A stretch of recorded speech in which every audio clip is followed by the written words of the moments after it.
A biblical perspective on life, culture and current events. This is 2020 on Vision. Well, let's turn our attention to our children and ask the question of what effect faith in God has for their mental health. Well, our next guest highlights the importance of caring for our children's spiritual health and helping them nurture their faith as being a core element of their mental health development. Hilary Robinson is an award-winning author, renowned for books that help children tackle difficult topics, including death, bereavement, and war. In fact, Hilary has written over 70 books for children and is best known for books like Mixed Up Fairy Tales and Where the Poppies Now Grow. Hilary Robinson's latest children's book is called Paws Together for God. And Hilary is on the line with us from London. Hi, Hilary. Welcome along. Hello, and thank you for having me on the show. Hilary, your new book has artwork on the front cover of a cuddly teddy bear looking into the night sky with paws together saying a prayer. Beautiful image, and this is for 3 to 5 year olds. Even the image on the front tells a story too, doesn't it?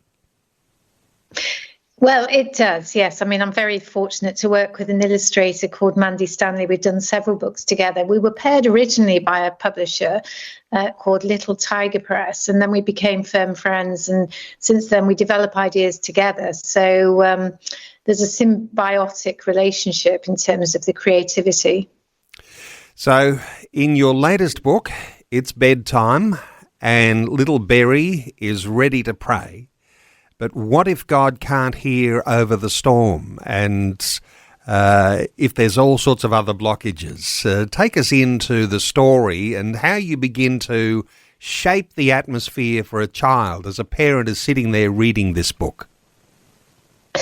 Well, the inspiration came from my childhood, and I was brought up in Nigeria during the Civil War, which some people know as the Biafran War. My parents were lecturers at the university there, and my father then doubled as a humanitarian worker. So in many ways, I saw the worst of humanity as well as the best of humanity. And but every single night, I'm one of 4 daughters, actually. My father would kneel with us before bed and pray. And what I always remember quite distinctly about that was the silence, or what appeared to me to be the silence within ourselves. So whilst there was chaos around us and uncertainty and unhappiness, there was this moment of solitude. And reflecting on that, I can see that my father was actually working very hard at helping us to process what was going on, but also to accept that through prayer or quietness in our life, this moment of peace, we could settle any anxieties that we had. So when SPCK asked me to write a book about prayer for children, I remembered that. But I also remembered that we didn't actually have very many toys or things like that, because it was you could only take so much out with you. So everything that you had was basically recycled amongst the expats and local community and everything. But one thing we did have were teddy bears from my grandmother, my father's mother. And I still have mine now, all these years, over 60 years later. And these bears would be part of the prayer. And so when I was reflecting on that and thinking about how to model a story for children, it was very much drawn on that inspiration, that amongst the noise and the chaos and the uncertainty, that through prayer there was this moment of connection which could bring solace and comfort. So that's how it began. And then as usual, I draft a story out, and I run it past my editor and by Mandy Stanley, the illustrator, and between us we tweak it. And that's really how it developed. You know, when we talk mental health, so many will say our current generation is facing a mental health crisis. How do we pass on some legacy to our children in how we deal with that? And the thought of getting children, first of all, to be quiet, to put hands together, to close our eyes, bow our head, that in itself is like an invitation, isn't it, to moving into a peaceful state. But peace before God, and there's got to be a spirituality around that too. It's not just about being quiet. It's who we focus on while we're being quiet. How do you reflect on that? Yes, well, going back to all little children, take my hand and always keep thee. And then we would be invited to bless members of the family and other people that had been helping and so on. And that was one of the things, I think, was that amongst all this turmoil, we were encouraged to look at the people that were helping. And they took the form of people involved with the church, medical missionaries, and everyday people. I mean, we had a nanny that we hid in our house. She was Catholic. But we were helped with that by a friend of my father's who is Muslim. So I saw them both praying in their own individual ways, and I saw them connecting to another force, if you like. And I think, those experiences as a child have a massive impact. There is a saying that, give me a child to the age of 7 and I'll give you the man. And I think there is something in that. I mean, a lot can happen in further years, obviously, but the roots sometimes of how we process information can be taken way back to those years. So that whole business of looking for the people that are helping and then learning of stories like the Good Samaritan at Sunday school and other parables was all part and parcel of forming a mindset, which in today's world, a 24-hour news and so much going on, that I think it's important that children connect in some way like that. And I think if my stories help, then that's part and parcel of spreading the message that I was introduced to when I was very young. Children go through emotional roller coasters. One moment they're up, next moment they're down. There's sadness, there's all sorts of emotions, and particularly for these 3 to 5 year olds, there's anger, and there's all sorts of sibling rivalries and jealousies and things that have gone on around the dinner table before actually getting to bedtime. The presence of God that you're talking about bringing into that, what's the balancing factor there, you think, when you are talking about prayer and understanding the way that our emotions can be addressed by God who sees everything in us?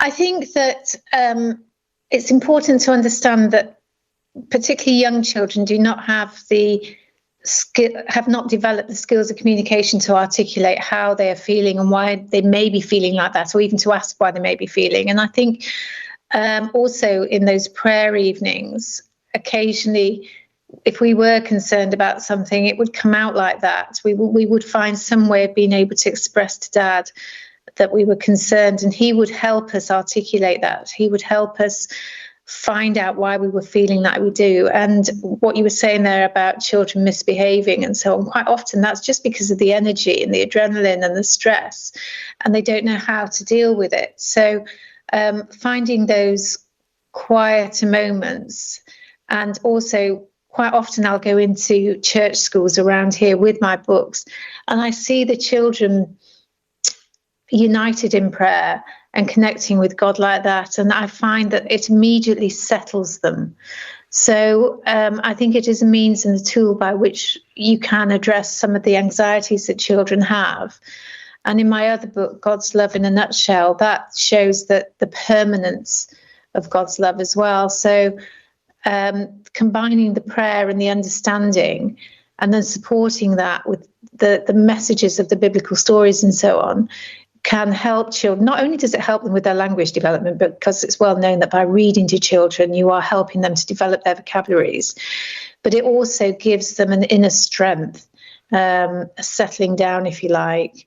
And then as they begin to process, they begin to articulate, and you can then step in and help them. So quite often, you see one of my books, The Copper Tree, which is designed to help children cope with grief and bereavement. was actually inspired by my sister-in-law who died of breast cancer, and she had been a teacher. And I know that some of the children in her class were being quite naughty when she was poorly, and then when she died, and that's how it can come out. And to chastise a child because they feel like that in the circumstances like that is completely wrong. And to chastise children severely anyway is completely wrong. You've got to try and understand why they are feeling like they do, because they don't understand that. It's only with years of experience in life that we have begun to understand why these stress hormones affect the way we think and operate. Children don't have that capacity.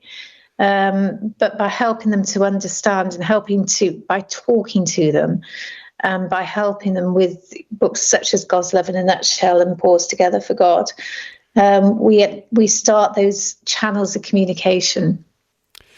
Do you think sometimes as parents we're thinking of a children's story as an entertainment before bedtime, not necessarily a tool to be used to help shape our child's mental health? Do you consciously think of that when you're writing a story? Well, it sort of happened by accident in a way, because my daughter, who's now 34, when she was 2, she had a fear of spiders, and I couldn't work out where this came from. I actually think it's probably genetic. I think it's probably some primal thing designed to protect us from spiders. There's a lot in Australia. And I wrote a book. I couldn't find a book about a friendly spider, and I wrote one, and that's where it began. And that's where this whole analysis of how to help children through picture books began. And I don't take it lightly. I am a writer. I'm not a psychologist. I'm not a doctor. I'm not a counsellor. I'm not a therapist. Yet my books do a lot of that work, because I'll come up with an idea, but I will also trial it. And it goes out to a team of people from different disciplines and families and schools and experts for analysis. And all that then is taken on board, and then it goes out again. So my books are designed to be, a lot of them, not all of them, because some of them are entertainment books that you're talking about, but they are designed to be tools to help. And but they double as a form of entertainment, but not in the way that many people would regard entertainment. I want them to be captivating and engaging, but with a message that's going to help children feel comfortable about a situation.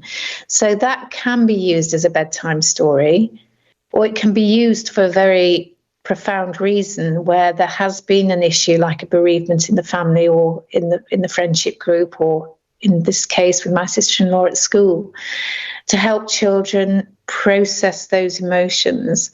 And so it has been, it started almost by accident in a way.